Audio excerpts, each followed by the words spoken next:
Magandang araw, Pilipinas! Magandang araw sa Lisueño. Balitang totoo. Balitang maaasahan. Ako si Michael Alzunco. At ako naman si Rian Umbao. At ito ang Akbay Balita.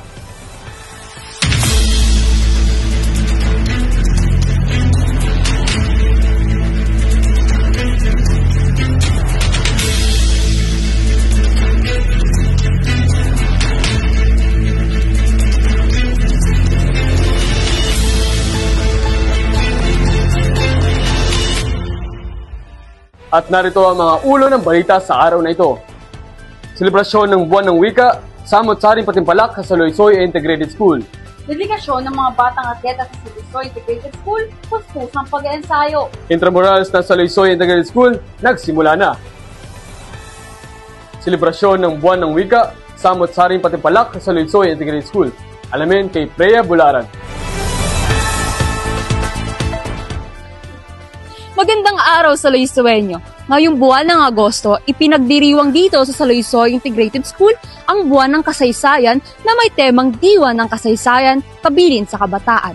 Nagsimula ito noong ika-4 ng Agosto sa pagbubukas ng programa kasunod ng poster making, digital poster making, hero portrait contest, at iba pang patimpalak. Ibinabida dito ang husay ng mga kabataang sa Lisueño. Muli, Freya Bularan, nagbabalita.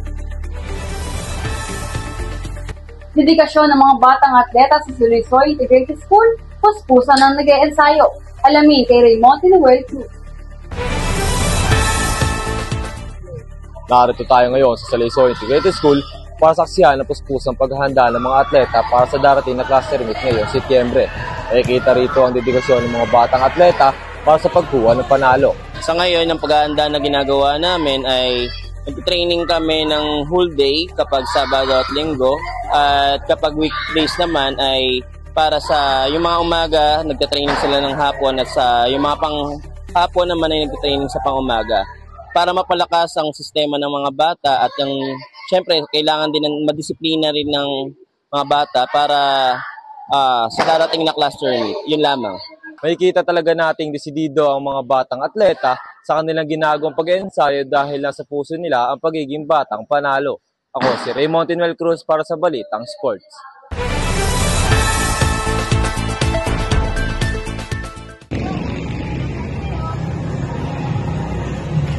Marian, bakit yan ang inaaral mo na lingwa?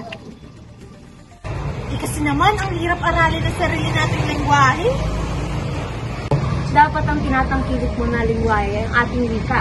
At alam mo bang mayroong 100 na dialekto ang ating bansa? Totoo ba? Sige, tara na.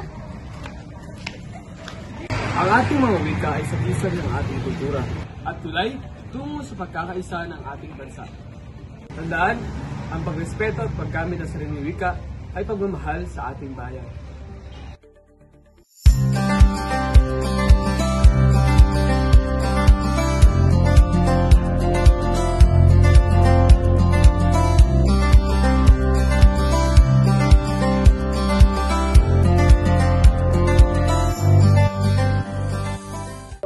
Intramurals ng Loisoy Integrated School nagsimula na at yan nagsichika sa atin ni Marian de Guzman.